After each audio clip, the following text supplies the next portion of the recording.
A transgender woman is a biological male. Is that correct? Yes. And a biological male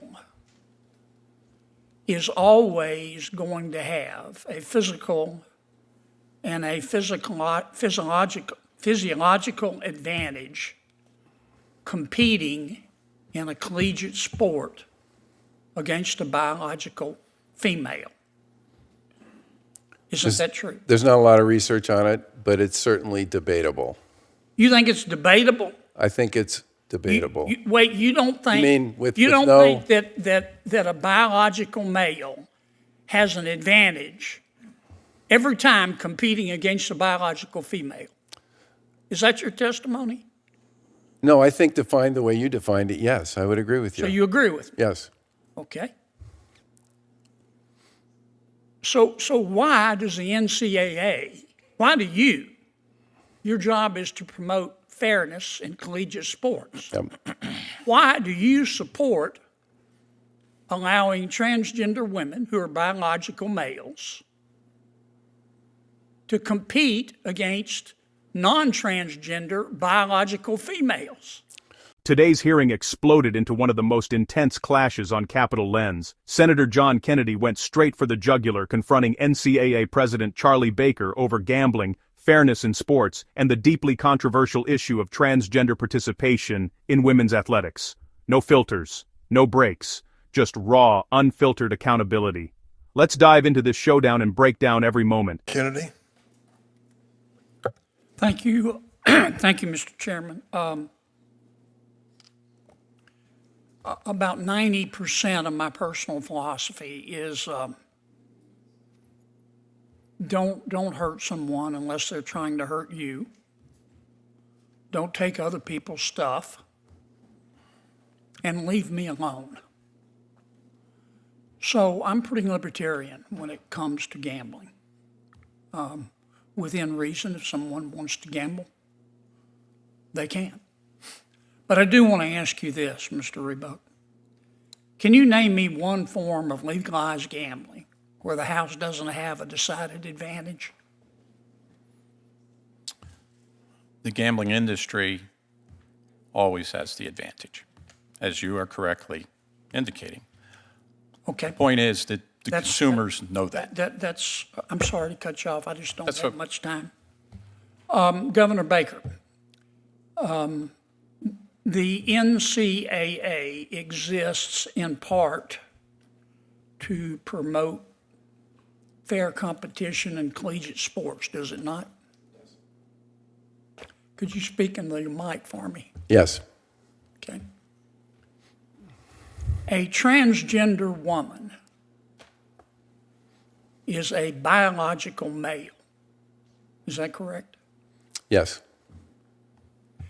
And a biological male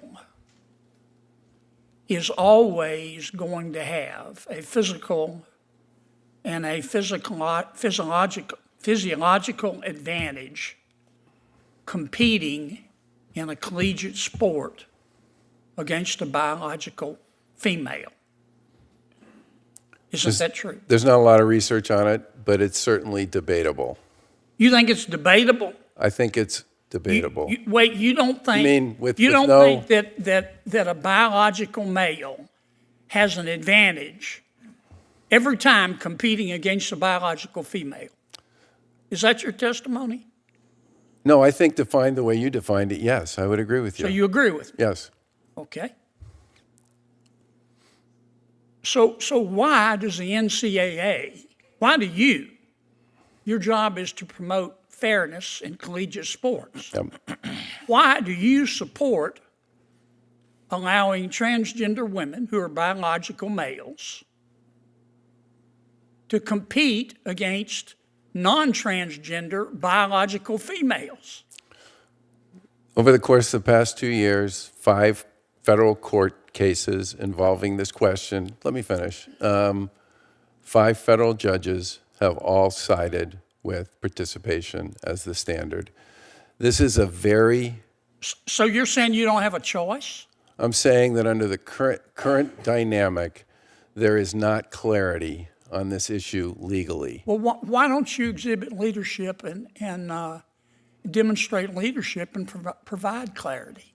If you agree with me Well, first of all, that the purpose of the NCAA is to promote fair competition, and if you agree with me that in every single instance a biological male is going to have an unfair advantage over a biological female, then why don't you just say, look, in America you can be whomever you want to be, but in terms of fair competition in a collegiate sport, transgender women who are biological males are not going to be allowed to compete against non-transgender women who are biological female.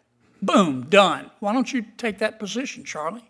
Because federal courts have already taken the position that they do have the right to compete. Yeah, 5 times in the you past can year and disagree a and half. be sued. Why don't you demonstrate some leadership? I would love to work with you folks on creating clarity around I'm this sorry, question. but look, I'm sure the NCAA is a good organization. I just can't figure out what you folks are good for.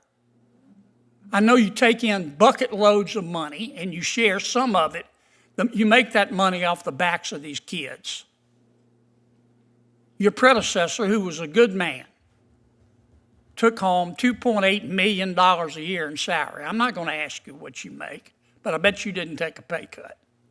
You take in bucket loads of money. We got problems in collegiate sports with the transfer portal and the NIL and now gambling and biological males, you allowing biological males to compete against biological females. And you folks at the NCAA don't do anything except sit there, watch, cash your checks, and suck on your teeth. I would argue that we've made a lot of progress on a bunch of those Why don't issues. you take a position on transgender biological males competing against females? You just told me it wasn't fair. There's a federal standard on this is one that we would work with you on if you wish to work on it. Why don't you do it on your own?